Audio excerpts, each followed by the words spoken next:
৬.৫ ঘন্টার অভিযানের পর নারায়ণগঞ্জ সিটি কর্পোরেশনের সাবেক মেয়র সেলিনা হায়াৎ আইভীকে তার বাড়ি থেকে গ্রেপ্তার করেছে পুলিশ। ভোর 6:45টার দিকে তাকে গ্রেপ্তার করা হয়। এ সময় সেখানে তার বিপুল সংখ্যক সমর্থক অবস্থান করছিলেন।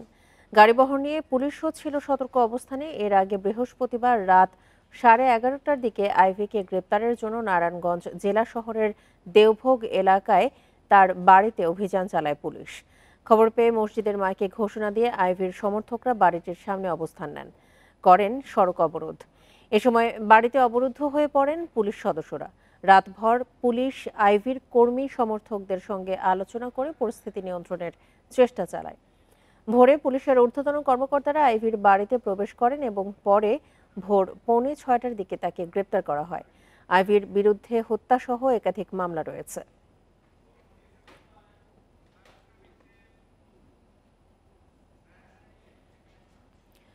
এ নিয়ে আরো জানাতে নারায়ণগঞ্জ থেকে যোগ দিচ্ছেন আমাদের সহকর্মী রাকিবুল হাসান। রাকিব, গ্রেপ্তারের পর আইভীকে কোথায় নেওয়া হয়েছে? অভিযানের বিষয়ে বিস্তারিত কি আছে আপনার কাছে?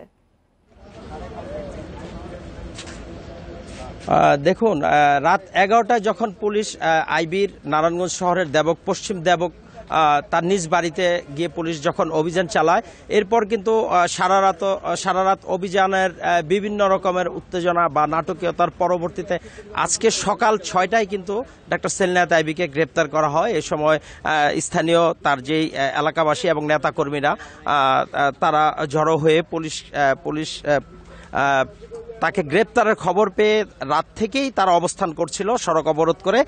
পরবর্তীতে তাকে গ্রেপ্তার করে নারায়ণগঞ্জ পুলিশ সুপারের কার্যালয়ে নিয়ে আসা হয়েছে।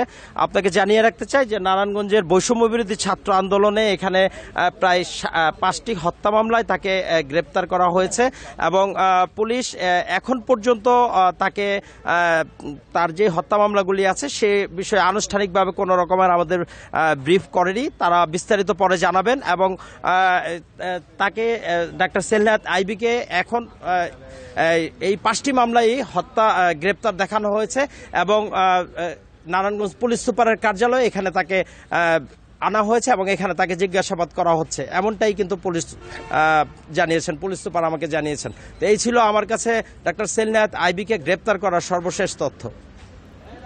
নারায়ণগঞ্জ থেকে আইভীকে গ্রেপ্তারের সবশেষ তথ্য নিয়ে জানাচ্ছিলেন আমাদের সহকর্মী রাকিবুল হাসান। আওয়ামী লীগ নেতাদের বিচার ও দলটি নিষিদ্ধের দাবিতে প্রধান উপদেষ্টার বাসভবন যমুনার সামনে অবস্থান নিয়েছে এনসিপি সহ বেশ কয়েকটি ছাত্র সংগঠন। দাবি আদায় না হওয়া পর্যন্ত অবস্থান কর্মসূচি অব্যাহত রাখার ঘোষণা তাদের। আওয়ামী লীগ নিষিদ্ধের দাবিতে এনসিপি নেতা হাসনাত আব্দুল্লাহর ডাকে যমুনার সামনে অবস্থান নেয় ছাত্র জনতা। জুলাই অভ্যুত্থানের সময় হত্যা মামলার আসামি হলেও বুধবার রাতে দেশ ত্যাগ করেন সাবেক রাষ্ট্রপতি মোহাম্মদ আব্দুল হামিদ। এরপরই আবারও আলোচনায় আসে আওয়ামী লীগ নিষিদ্ধের দাবি। বৃহস্পতিবার রাত 10টার পরপরই প্রধান উপদেষ্টার বাসভবন যমুনার সামনের রাস্তায় অবস্থান নেয় এনসিপি সহ বিভিন্ন ছাত্র সংগঠনের নেতাকর্মীরা। স্লোগানে সোচ্চার হয় জুলাই অভ্যুত্থানে অংশ নেয়া শিক্ষার্থীদের বিভিন্ন প্ল্যাটফর্ম। আওয়ামী লীগ যে গণহত্যা জুলাই আগস্টে চালিয়েছে, গত 17 বছর হত্যা গুম খুন চালিয়েছে, তার বিচার নিশ্চিত করা এবং আওয়ামী লীগের সকল রাজনৈতিক কার্যক্রমকে বন্ধ করার যে রোডম্যাপ, সেই রোডম্যাপের দাবিতে আজকের এই অবস্থান কর্মসূচি। আওয়ামী লীগ নিষিদ্ধ করতে হবে, এটাই আমাদের চূড়ান্ত দাবি। এটা আজকের মধ্যেই নিষিদ্ধ করতে হবে, এটা আমাদের সরকারের কাছে আবেদন। আওয়ামী লীগের দোসর দ্বারা তারা এখন পর্যন্ত লবিং করে দেশের বাইরে চলে যাচ্ছে, আমরা সেটা চাই না। আমরা আওয়ামী লীগকে নিষিদ্ধ করে এই বাংলার মাটিতে যে 2000 মানুষ, যে 1500-1400 মানুষ জীবন দিয়েছে, তাদের বিচার আমরা করতেই হবে। অবস্থান কর্মসূচিতে অংশ নেন জুলাই অভ্যুত্থানের আহতরাও। অন্তর্বর্তী সরকারের কর্মকাণ্ডে হতাশা জানান তারা। এই ব্যাপারে আজকে রাজপথে আসার কথা না, কারণ যাদেরকে আজকে রাজপথ থেকে আমাদের রক্তের বৈধতা দিয়ে যাদেরকে আজকে বৈধতা দেওয়া হলো, যে তারা আজকে ক্ষমতায় বসেছে, তারা আজকে আমাদের রক্তের উপরে বসে আমাদের রক্তের সাথে বেমানি করছে। আওয়ামী লীগ নিষিদ্ধের দাবিতে আমরা এখানে এসেছি। যতক্ষণ পর্যন্ত আওয়ামী লীগ নিষিদ্ধের দাবি ঘোষণা না আসবে ততক্ষণ আমরা যমুনা বাসভবন থেকে যাব না। স্বৈরাচার শেখ হাসিনা দোসরদের এই বাংলায় কোনোভাবে হবে না এবং আওয়ামী লীগকে নিষিদ্ধ করতে হবে। মতপার্থক্য থাকলেও আওয়ামী লীগ নিষিদ্ধের প্রশ্নে সবাই একমত বলে মন্তব্য এনসিপি নেতা হাসনাত আব্দুল্লাহর। দাবি আদায় না হওয়া পর্যন্ত সবাইকে ঐক্যবদ্ধ থাকার আহ্বান তার। আমরা বাংলাদেশের প্রত্যেকটা যুদ্ধ আমাদের জীবনটাকে বাংলাদেশের জন্য লক্ষ করে দিয়েছি। আমরা জুলাইয়ের শক্তি, সবাই আমার ঐক্যবদ্ধ। আওয়ামী লীগের প্রশ্নে আমরা সবাই আমার ঐক্যবদ্ধ। জুলাই আন্দোলনে গণহত্যার দায়ে আওয়ামী লীগের বিচার, নিবন্ধন বাতিল ও দলের কার্যক্রম নিষিদ্ধ না হওয়া পর্যন্ত আন্দোলন অব্যাহত রাখার ঘোষণা বিক্ষুব্ধদের। রেজওয়ানুল হক, ইন্ডিপেন্ডেন্ট নিউজ, ঢাকা। সাবেক রাষ্ট্রপতি আব্দুল হামিদের দেশত্যাগের ঘটনা তদন্তে ৩ সদস্যের কমিটি করেছে পুলিশ সদর দপ্তর। দায়িত্ব অবহেলায় ইমিগ্রেশনের 2 কর্মকর্তা বরখাস্ত এবং 1 অতিরিক্ত পুলিশ সুপারকে প্রত্যাহার করা হয়েছে। এছাড়া প্রত্যাহার করা হয়েছে কিশোরগঞ্জের পুলিশ সুপারকে। ঘটনার প্রতিবাদে বিক্ষোভ করেছে বিভিন্ন সংগঠন।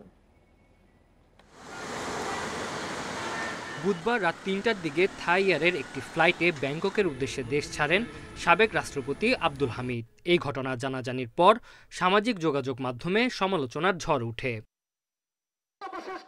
এ নিয়ে বৃহস্পতিবার সোচ্চার হয় বিভিন্ন সংগঠন। স্বরাষ্ট্র মন্ত্রণালয় ঘেরাও করে যুব অধিকার পরিষদ, দাবি তোলে উপদেষ্টার পদত্যাগের।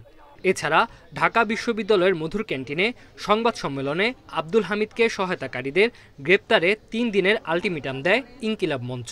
গণহত্যা বিচার, আওয়ামী লীগকে নিষিদ্ধ করতে হবে, ঐক্যমতের ভিত্তিতে রাষ্ট্র সংস্কার করতে হবে এবং দ্রুত সময়ের মধ্যে নির্বাচনের রোডম্যাপ ঘোষণা করতে হবে। তারা সেটি না করে তারা আওয়ামী লীগের পুনর্বাসন করছে। দামি রাষ্ট্রপতি হত্যা মামলার আসামিদেরকে পালিয়ে যেতে, দেশ ছেড়ে যেতে তারা সহযোগিতা করছে। আমরা ফ্যাসিস্ট আওয়ামী লীগকে নিষিদ্ধ করার কোনো উদ্যোগ নিতে পারি নাই। যখন আমরা গণহত্যার বিচার করব তখন গণহত্যাকারী রাতের আধারে প্রোটোকল নিয়ে পালাই যেতে পারতেছে। তখন এই চেয়ারে বসে থাকার ন্যূনতম বৈধতা আমাদের নাই। আমাদের জনগণ আমাদেরকে এই জন্য ক্ষমতায় পাঠায় নাই। দিনাজপুরের জেলা প্রশাসক কার্যালয়ের একটি সংবাদ সম্মেলন থেকে বের হওয়ার সময় স্বরাষ্ট্র উপদেষ্টার গাড়ি আটকে দেন জুলাই অভ্যুত্থানের শিক্ষার্থীরা। আব্দুল হামিদ প্রসঙ্গে প্রশ্ন করলে উপদেষ্টা জানান, জড়িতদের শাস্তির আওতায় আনতে না পারলে পদত্যাগ করবেন। এটা তো এই ঘটনাটা ঘটছে, এটা যারা জড়িত তাদের অবশ্যই শাস্তির আওতায় আনবে। আর যদি না হয় স্যার এটার বিপক্ষে তারা যদি শাস্তির আওতায় না আনে সেই সময় আমি চলে যাব। এদিকে ঘটনার প্রতিবাদে সন্ধ্যার পর ঢাকা বিশ্ববিদ্যালয় এলাকায় মশাল মিছিল করে জুলাই ঐক্যসহ কয়েকটি সংগঠন। এই ঘটনায় এরই মধ্যে ইমিগ্রেশনের 2 কর্মকর্তা বরখাস্ত ও 1 অতিরিক্ত পুলিশ সুপার প্রত্যাহার হয়েছেন। এছাড়া কিশোরগঞ্জের পুলিশ সুপারকেও প্রত্যাহার করা হয়েছে। গঠন করা হয়েছে 3 সদস্যের তদন্ত কমিটি। Tanzil Hasnat, independent news. জুলাই শহীদ স্মৃতি ফাউন্ডেশনের প্রধান নির্বাহী কর্মকর্তার পদ থেকে সরে দাঁড়ালেন শহীদ মুগ্ধের ভাই মীর মাহবুবুর রহমান স্নিগ্ধ। তার পদে দায়িত্ব নিলেন অবসরপ্রাপ্ত লেফটেন্যান্ট কর্নেল কামাল আকবর। তবে সেই ঘোষণার অনুষ্ঠানেই নতুন নিয়োগের প্রতিবাদ করেছেন শহীদ ইয়ামিনের বাবা মোহাম্মদ মহিউদ্দিন সহ কয়েকজন।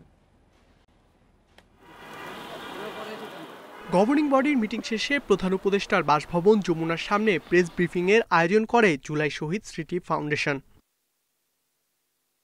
এতে জানানো হয় শহীদ 759 জন ও আহত 5,437 জনকে 101,71,59,600 টাকা দেয়া হয়েছে ফাউন্ডেশনের পক্ষ থেকে।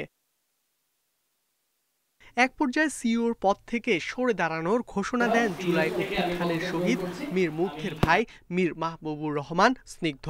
জানান উচ্চশিক্ষার জন্য ব্যস্ত থাকবেন তিনি, ফলে সরে দাঁড়াচ্ছেন প্রধান নির্বাহীর পদ থেকে। তবে থাকবেন জুলাই শহীদ স্মৃতি ফাউন্ডেশনের গভর্নিং বডির সদস্য হয়ে। রাজনীতিতে যুক্ত হওয়ার কোনো ইচ্ছাই আমাদের এখন নেই, আমার এখন নেই। আমি উচ্চশিক্ষার জন্য, আপনারা জানেন আমার পড়ালেখা এখনো বাকি আছে, পড়ালেখার জন্য আমি আপাতত সিইও, যেহেতু অনেক কাজ করতে হয়, সিইও থেকে আমি পদত্যাগ গ্রহণ করছি। আমি পরবর্তী এবং গভর্নিং বডিতে দায়িত্ব গ্রহণ করেছি। এদিকে অবসরপ্রাপ্ত লেফটেন্যান্ট কর্নেল কামাল আকবর এখন থেকে জুলাই শহীদ স্মৃতি ফাউন্ডেশনের প্রধান নির্বাহী হিসাবে দায়িত্ব পালন করবেন। অন্যদিকে নতুন নিয়োগের প্রতিবাদ করেছেন এমআইএসটির ছাত্র সাভারের শহীদ শাইখ আহসাবুল ইয়ামিনের বাবা মহিউদ্দিন। তার যুক্তি, নতুন সিইও শহীদ পরিবারের সদস্য নন।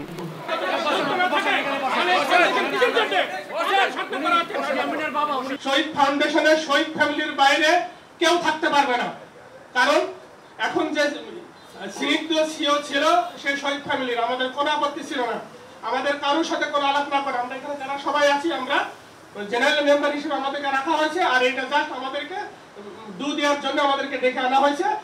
সভায় সাংবাদিক প্রিয়র মা সামসিয়ারা জামানকে ফাউন্ডেশনের জেনারেল সেক্রেটারি ঘোষণা করা হয়। ইকরামুল কবির, ইন্ডিপেন্ডেন্ট নিউজ, ঢাকা। বাংলাদেশ একটি অনিশ্চয়তার মধ্য দিয়ে যাচ্ছে বলে মন্তব্য করেছেন বিএনপি মহাসচিব মির্জা ফখরুল ইসলাম আলমগীর। তিনি বলেন, রাজনীতিবিদরা এখন ভঙ্গুর অবস্থায় রয়েছেন। বৃহস্পতিবার বিকেলে সুপ্রিম কোর্ট বার অডিটোরিয়ামে এক স্মরণ সভায় এই কথা বলেন বিএনপি মহাসচিব। এ সময় বিএনপি নেতা সালাউদ্দিন আহমেদ সুপ্রিম কোর্ট থেকে ফ্যাসিবাদের দোসর আইনজীবীদের অপসারণের দাবি জানান। সাবেক attorney general senior advocate A J. Mohammad আলীর প্রথম মৃত্যুবার্ষিকী উপলক্ষে স্মরণ সভার আয়োজন করে জাতীয়তাবাদী আইনজীবী ফোরাম। অংশ নেন বিএনপির সিনিয়র রাজনীতিবিদরা। এ সময় ফ্যাসিস্ট আওয়ামী লীগের শাসনামলে তাদের মদতপুষ্ট আইনজীবীদের পেশার অপব্যবহারের কথা উঠে আসে। বিএনপির স্থায়ী কমিটির সদস্য সালাউদ্দিন আহমেদ বলেন, অভিযুক্ত আইনজীবীরা যেন পার পেয়ে না যায় সে বিষয়ে সতর্ক থাকতে হবে। আইন ব্যবস্থার স্বাধীনতা নিশ্চিতে সুপ্রিম কোর্টে বর্তমান ফ্যাসিবাদের দোসর 130 আইনজীবীর অপসারণ দাবি করেন তিনি। ইন্ডিপেন্ডেন্স অফ জুডিশিয়ারি এনশিওর করার আগে অবশ্যই ফ্যাসিবাদের দোসররা যারা বিভিন্ন জায়গায় অধস্তন এবং উপরের আদালতে বসে আছেন তাদেরকে ক্লিন করতে হবে এবং তাদেরকে বিচারের আওতায় আনতে হবে। শুধুমাত্র সুপ্রিম জুডিশিয়াল কাউন্সিল গঠনের মধ্য দিয়ে তাদেরকে অপসারণ করলে সেটা এনাফ হবে না। মহাসচিব মির্জা ফখরুল ইসলাম আলমগীর বলেন, বিএনপি দীর্ঘ 15 বছর ধরে লড়ছে। মূল লক্ষ্য ছিল গণতন্ত্র ফিরে পাওয়া, তা এখনো ফিরে আসেনি। প্রতিদিন নতুন শর্ত যুক্ত হচ্ছে। তিনি বলেন, 10 বছর যদি সংস্কার চলে তাহলে কি ফ্যাসিবাদের সময়কার আমলাদের দিয়ে দেশ চলবে কিনা, এমন প্রশ্ন রাখেন বিএনপি মহাসচিব। সান্ত্বনা ভাব, শান্তিভাব এসে গেছে যে ফ্যাসিস্ট হাসিনা পালিয়েছে, দেশ এখন নিরাপদ, আমরা এখন নিরাপদ। একজন রাজনীতিবিদ হিসেবে আমি বলছি, আমার কাছে মনে হয়েছে এখন আমরা সবচেয়ে ভঙ্গুর অবস্থায় আছি। সংস্কার কোনটা হতে হতে আপনার 5 বছর 10 বছরও লাগতে পারে, এটা তো চলমান। তাহলে নির্বাচন 10 বছর হবে না, আর এই 10 বছর কি ওই ফ্যাসিবাদী আমলাদের হাতেই দেশ চলবে? এ সময় বিএনপি নেতা ব্যারিস্টার জমির উদ্দিন সরকার, সিনিয়র অ্যাডভোকেট জয়নুল আবেদিন সহ অনেকেই উপস্থিত ছিলেন। ইকরামুল কবির, ইন্ডিপেন্ডেন্ট নিউজ, ঢাকা। মানবিক করিডোরে চীনের সংশ্লিষ্টতা নেই, এটি বাংলাদেশ, মিয়ানমার ও আরাকান আর্মির ইস্যু, এমন মন্তব্য করেছেন ঢাকায় নিযুক্ত চীনা রাষ্ট্রদূত ইয়াও ওয়েন। বৃহস্পতিবার সকালে বীজ মিলনায়তনে আলোচনা সভায় চীনের রাষ্ট্রদূত এই মন্তব্য করেন। চীনা রাষ্ট্রদূত আশা প্রকাশ করেন, বাংলাদেশ, মিয়ানমার সহ সব পক্ষই রোহিঙ্গা প্রত্যাবাসনে জোর দেবে। বলেন, কাশ্মীর হামলার ঘটনায় নিরপেক্ষ তদন্ত চায় চীন। আস্থা এবং পারস্পরিক শ্রদ্ধাবোধ নিয়েই বাংলাদেশ চীন সম্পর্ক এগিয়ে চলছে বলে মন্তব্য করেছেন ঢাকায় নিযুক্ত চীনের রাষ্ট্রদূত ইয়াও ওয়েন। আগামী দশকগুলোতে এই দ্বিপাক্ষিক সম্পর্কের ভিত আরও শক্তিশালী হবে বলে প্রত্যাশা করেন তিনি। বাংলাদেশ চীন সম্পর্কের 5 দশক নতুন উচ্চতার দিকযাত্রা শীর্ষক সেমিনারে রাষ্ট্রদূত বলেন, সম্প্রতি দুই দেশের বাণিজ্য ও অর্থনৈতিক সম্পর্ক অনন্য উচ্চতায় পৌঁছেছে। রোহিঙ্গা সংকট সমাধানে চীন সবসময় বাংলাদেশের পাশে আছে জানিয়ে বলেন, প্রত্যাবাসনই এর একমাত্র সমাধান। মানবিক করিডোর প্রসঙ্গে বলেন, এটি দুই দেশের অভ্যন্তরীণ বিষয়, এতে চীনের কোনো সম্পৃক্ততা নেই। এটি জাতিসংঘের একটি উদ্যোগ। রাখাইনে চলমান পরিস্থিতির কারণে তারা এই প্যাসেজের মাধ্যমে ক্ষতিগ্রস্তদের সহায়তা দিতে চায়। এটি বাংলাদেশ, মিয়ানমার ও আরাকান আর্মির ইস্যু, এর সঙ্গে চীন যুক্ত নয়। চীন যে কোনো দেশের সার্বভৌমত্ব এবং আঞ্চলিক অখণ্ডতার প্রতি সম্মান প্রদর্শন করে। কোনো দেশের অভ্যন্তরীণ বিষয়ে হস্তক্ষেপ করে না বেইজিং। আমরা আশা করি বাংলাদেশ, মিয়ানমার শান্তিপূর্ণ উপায়ে সমাধানের জন্য প্রত্যাবাসনের ওপরই জোর দেবে। রাষ্ট্রদূত বলেন, নতুন বাংলাদেশ বিনির্মাণে অন্তর্বর্তী সরকারের প্রতি সমর্থন রয়েছে চীনের। সংস্কার এদেশের অভ্যন্তরীণ বিষয় মন্তব্য করে বলেন, স্থিতিশীলতা ছাড়া অগ্রগতি সম্ভব নয়। ভারত পাকিস্তান পরিস্থিতিতে উদ্বেগ জানিয়ে বলেন, পাকিস্তানে ভারতের সামরিক হামলা দুঃখজনক। ভারত পাকিস্তান একে অপরের প্রতিবেশী, আগামীতেও থাকবে। এই দুই দেশ চীনেরও প্রতিবেশী। চীন সকল ধরনের সন্ত্রাসবাদের বিরোধিতা করে এবং দ্রুততম সময়ের মধ্যে কাশ্মীর ঘটনার নিরপেক্ষ তদন্ত দেখতে চায়। আমরা উভয় পক্ষকে শান্তি ও স্থিতিশীলতার স্বার্থে কাজ করার, শান্ত থাকার, সংযম প্রদর্শনের আহ্বান জানাই। আন্তর্জাতিক পরিস্থিতি যেভাবেই বিকশিত হোক না কেন, চীন ইতিহাসের সঠিক দিকে এবং মানুষের কল্যাণের পক্ষে দৃঢ়ভাবে দাঁড়াবে। বহুল আলোচিত তিস্তা প্রকল্প নিয়ে ইয়ং ওয়েড বলেন, চীন বাংলাদেশের জবাবের প্রতীক্ষায় রয়েছে। বেজিং মনে করে দ্রুতই এই প্রকল্পের কাজ শুরু করা উচিত। নাফিজাতুল্লাহ, ইন্ডিপেন্ডেন্ট নিউজ, ঢাকা। সুষ্ঠু তদন্তের স্বার্থে ব্রিটিশ এমপি টিউলিপ সিদ্দিককে তলব করেছে দুদক। সংস্থাটি জানায়, ইস্টার্ন হাউজিংকে সুবিধা দিয়ে গুলশানের ফ্ল্যাট ঘুষ নেয়ার মামলায় জিজ্ঞাসাবাদের জন্য তলব করা হয়েছে তাকে। টিউলিপের গুলশানের ফ্ল্যাটের ঠিকানায় পাঠানো হয়েছে চিঠি। বৃহস্পতিবার এসব তথ্য জানান দুদকের জনসংযোগ কর্মকর্তা। গুলশানের এই প্লটটি ইস্টার্ন হাউজিংকে অবৈধভাবে বরাদ্দ দেয় রাজুক। পরে সুউচ্চ ভবন নির্মাণ করে প্রতিষ্ঠানটি। একটি ফ্ল্যাট উপহার দেয় সাবেক প্রধানমন্ত্রীর বোনের মেয়ে টিউলিপকে। দুদকের দাবি, টিউলিপের নির্দেশে প্লটটি ইস্টার্ন হাউজিংকে বরাদ্দ দেয় রাজুক। আর এই কাজে সহায়তা করেন রাজুকের সাবেক সহকারী আইন উপদেষ্টা শাহ মোহাম্মদ খসরুজ্জামান ও সর্দার মোশাররফ হোসেন। বিগত কয়েকদিন আগে একটা মামলা হয়েছে। মামলার তদন্তের স্বার্থে, সুষ্ঠু তদন্তের স্বার্থে ওনাকে তার বক্তব্য শ্রবণ ও গ্রহণ করার উদ্দেশ্যে মামলার বাদী আগামী 14 মে তাকে ব্যক্তিগত শুনানির জন্য দুদকে ডেকেছেন। অভিযোগ সম্পর্কে আসামির আত্মপক্ষ সমর্থনের সুযোগ হিসেবে 14 মে দুদকের প্রধান কার্যালয়ে হাজির হতে বলা হয়েছে টিউলিপকে। জনাব টিউলিপ সিদ্দিককে আয়কর নথি এবং জাতীয় পরিচয়পত্রের যে ঠিকানা, বাংলাদেশের যে ঠিকানা, সেই ঠিকানায় পত্র প্রেরণ করা হয়েছে। এদিকে জ্ঞাত আয় বহির্ভূত সম্পদ অর্জনের অভিযোগে নোয়াখালীর বেগমগঞ্জের সাবেক সংসদ সদস্য মামুনুর রশিদ কিরণ ও তার স্ত্রীর বিরুদ্ধেও মামলা করেছে দুদক। রিশাদ হুদা, ইন্ডিপেন্ডেন্ট নিউজ, ঢাকা। বুড়িগঙ্গা নদীতে মারাত্মক দূষণ দেখা দিয়েছে রাজধানীর শ্যামপুর এলাকায়। এখানে 3টি পয়েন্ট থেকে কাপড়ের রং ও শিল্প কারখানার বর্জ্য এসে পড়ছে নদীতে। অর্ধশত ডাইং ও ভারী শিল্প কারখানার অপরিশোধিত পানি সরাসরি নদীতে মিশছে, যা নদী দূষণ তীব্র করছে। পরিবেশ গবেষক ও আন্দোলনকারীরা দায়ী করছেন পরিবেশ অধিদপ্তরের নীরবতাকে।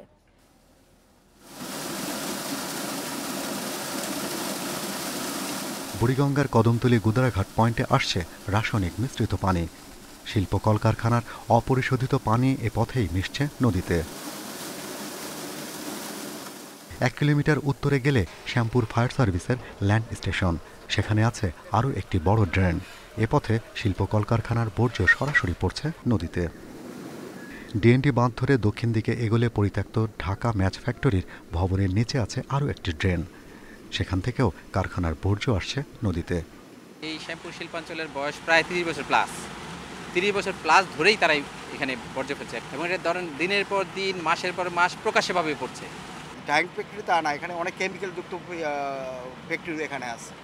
এদের কারণে আপনি তো নিজেই মনে দেখতেছেন, অবস্থাটা দেখছেন, পানির কালার। পরিবেশ অধিদপ্তরের হিসাব বলছে এই এলাকায় 49টি ডাইং ওয়াশিং কেমিক্যাল কারখানা রয়েছে, আছে ভারী শিল্প কলকারখানাও। অথচ তাদের পরিশোধনাগার থাকার কথা। অভিযোগ আছে পরিশোধনাগারের ব্যবহার হয় না বলেই শিল্প বর্জ্য সরাসরি নদীতে মিশছে। পরিবেশ অধিদপ্তরের যেই মনিটরিং টিম, তারা কি করছে এটা বড় প্রশ্ন থাকে। কিভাবে বছর শেষে ওরা এনভায়রনমেন্টাল ক্লিয়ারেন্স সার্টিফিকেটটা রিনিউ করে, সেটা একটা বড় প্রশ্ন। ইটিপি কেন চালায় না, সেটার জন্য তাদেরকে যে এখনো পর্যন্ত তেমন কোনো আইনের আওতায় আনতে আমরা দেখি নাই, সেটা একটা বড় ব্যর্থতা। দূষণ কবলিত এলাকায় পরিবেশ অধিদপ্তরের একটি প্রতিনিধি দল এসে পানির নমুনা সংগ্রহ করে। তবে দূষণকারীদের বিরুদ্ধে কী ব্যবস্থা নেওয়া হবে সে বিষয়ে কোনো কথা বলতে রাজি হয়নি তারা। বিশ্ব স্বাস্থ্য সংস্থার তথ্য বলছে, প্রতিদিন শহরে 60,000 ঘনমিটারেরও বেশি বিষাক্ত বর্জ্য এই নদীর পানিতে ফেলা হয়। তাই বিশ্বের শীর্ষ দূষিত নদীগুলোর একটি বুড়িগঙ্গা। কী পরিমাণে এই রাসায়নিক দূষণ এখানে হচ্ছে তার সঠিক পরিসংখ্যান কারো কাছে জানা নেই। তবে নদী দূষণের যতগুলো উৎস রয়েছে তার ভয়াবহ চিত্র কিন্তু এখানে ফুটে উঠেছে। তাই স্থানীয় ভুক্তভোগী, পরিবেশ আন্দোলনকারী এবং গবেষকেরা বলছেন নদীর প্রতি এই নৃশংস আচরণ কবে নাগাদ বন্ধ হবে। Shahriar Anirban, independent news, Kadamtali, Dhaka. ভুয়া রসিদে গ্রাহকের ৩ কোটি টাকা আত্মসাতের অভিযোগ উঠেছে দোহারের জয়পাড়া শাহজালাল ইসলামী ব্যাংকের কর্মকর্তার বিরুদ্ধে। মামলাটি তদন্ত করছে দুদক। ফেনীর দাগনভূঞায় সাউথ ইস্ট ব্যাংকের গ্রাহকদেরও কয়েক কোটি টাকা আত্মসাৎ করে পালিয়েছেন এক জুনিয়র কর্মকর্তা। অসুস্থতার কারণে গত বছর প্রবাস থেকে পরিবার নিয়ে দেশে ফেরেন ঢাকার নবাবগঞ্জের সুরগাঁও এলাকার বোরহানুল হক। ভবিষ্যতে চিন্তায় ৪ দশকের কষ্টের ৬০ লাখ টাকা রাখেন শাহজালাল ইসলামী ব্যাংকের জয়পাড়া শাখায়। সেই টাকা নিয়ে এখন লাপাত্তা ব্যাংকের সাবেক ম্যানেজার শহীদুল ইসলাম। এই ৩০-৬০ লাখ আমি অনেক কষ্ট করে জমাইছি ভাই। প্রবাসে যারা থাকে এখন জিজ্ঞাসা করেন ভাই কি কষ্ট করে টাকা কামাইতে হয়, আমাদের রাত পাও পাথর হয়ে গেছে। ভুয়া রসিদ দিয়ে বোরহানুল হকের মতো আরও ৫ গ্রাহকের প্রায় ৩ কোটি টাকা আত্মসাতের অভিযোগ আছে শহীদুল ইসলামের বিরুদ্ধে। প্রতিকার চেয়ে গ্রাহকরা সংবাদ সম্মেলন করেছেন প্রেস ক্লাবে। টাকাটা 2022 সন থেকে ইন্টারেস্ট পাইছি, এখন আমি টাকা আমার নগদায়ন করতে আসছি, আর এখন আমার টাকা নাই। ম্যানেজার যদি এখানে চোর ভয় থাকে, ডাকাত ভয় থাকে, এটার জন্য আমরা দেয়নি।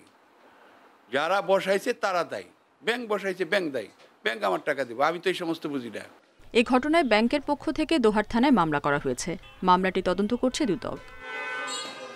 ফেনীর দাগনভূঞায় সাউথ ইস্ট ব্যাংকের সিলুনিয়া বাজার শাখার গ্রাহকদের কয়েক কোটি টাকা নিয়ে উধাও হওয়ার অভিযোগ উঠেছে জুনিয়র কর্মকর্তা জিয়াউল হকের বিরুদ্ধে। টাকা তছরুপের ঘটনায় ব্যাংকের শাখাটিতে প্রতিদিন ভিড় জমাচ্ছেন গ্রাহকরা। এফডি আছে, এফডিগুলো চেক করার জন্য আসছি, ওগুলো ক্লোজ করব আর কি। খবর নিতে এসেছি আর কি, আমাদের টাকাগুলো কি আসলে বিষয়টাই। অর্থ আত্মসাতের বিষয়টি আলোচনায় আসার পর থেকে পলাতক জিয়াউল হক। ঘটনা তদন্তে কাজ করছে ব্যাংকের ৫ সদস্যের কমিটি। রেশমি নন্দী, ইন্ডিপেন্ডেন্ট নিউজ। গেল ২ বছরের ধারাবাহিকতায় চলতি বছরও দারিদ্র্য বিমোচনে হোঁচট খাচ্ছে বাংলাদেশ। বাড়তে পারে অতি দরিদ্র জনগোষ্ঠীর হার। বিশ্বব্যাংকের এমন আশঙ্কা সামনে রেখে সরকার দ্রুত সময়ের মধ্যে জরিপের উদ্যোগ নিয়েছে।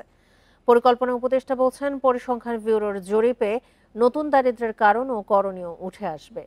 বাজেটে তাদের জন্য থাকবে বিশেষ বরাদ্দের ব্যবস্থা। চলতি বছর শেষে দারিদ্র্যের হার বেড়ে দাঁড়াতে পারে প্রায় 23 ভাগে, যা 2022 সালে ছিল 18.7 ভাগ। করোনা পরবর্তী প্রতি বছরই বেড়েছে নতুন দরিদ্র। তবে বিশ্বব্যাংকের আশঙ্কা, চলতি বছর বৃদ্ধির হার সর্বোচ্চ প্রায় 2.5% হতে পারে। দৈনিক $2.15 বা স্থানীয় মুদ্রায় 262 টাকার কম আয় করা অতি দরিদ্র মানুষের সংখ্যা বাড়তে পারে 30 লাখ। 3 বছরের ব্যবধানে এমন জনগোষ্ঠীর সংখ্যা প্রায় দ্বিগুণ হয়ে দাঁড়াতে পারে 9.3 ভাগে। করোনা পরবর্তী সময়েও বিনিয়োগ, কর্মসংস্থান বাড়েনি, বাজারে বেড়েছে নিত্যপণ্যের দাম।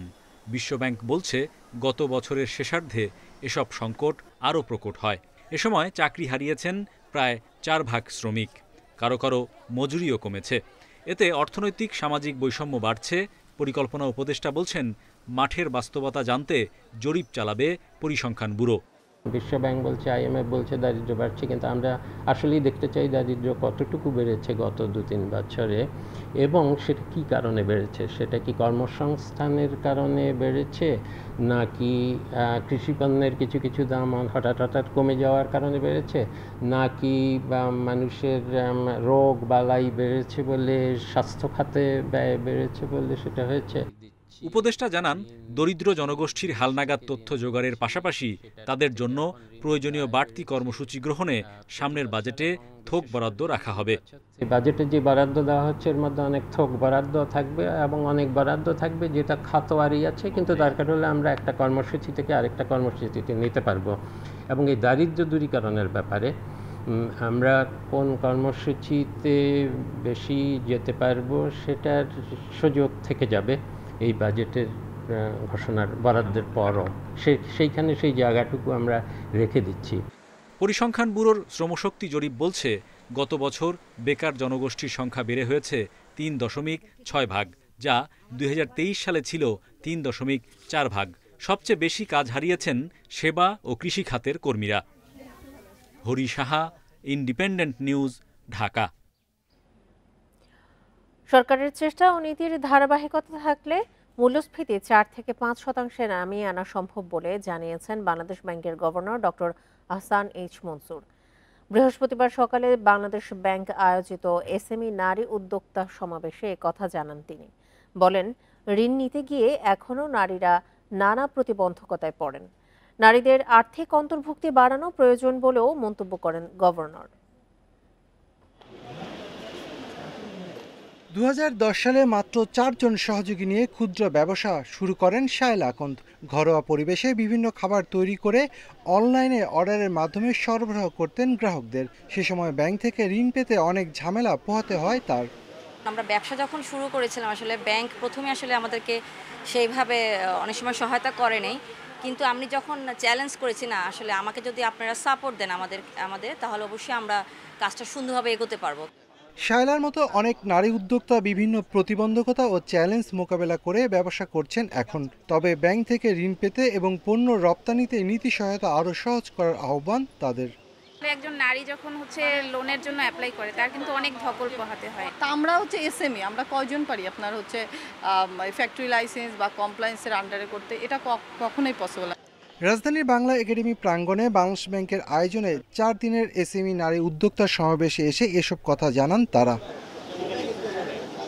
বৃহস্পতিবার সকালে উদ্বোধনী অনুষ্ঠানের প্রধান অতিথি কেন্দ্রীয় ব্যাংকের governor doctor Ahsan H Mansur বলেন, নারীদের ব্যাংক ব্যবস্থাপনা, আর্থিক জ্ঞান ও প্রযুক্তি সম্পর্কে সচেতন হতে হবে। ফাইন্যান্সিয়াল নলেজটা একটা বিজনেস চালানোর জন্য যে ফাইন্যান্সিয়াল ম্যানেজমেন্টের দরকার হয়, যে ধরনের এক্সপেন্ডিচার ম্যানেজমেন্টের দরকার হয়, এগুলো সম্পর্কে জানা, বোঝা এবং কার্যকরভাবে সেটাকে প্রয়োগ করা, এটা একটা বড় চ্যালেঞ্জ।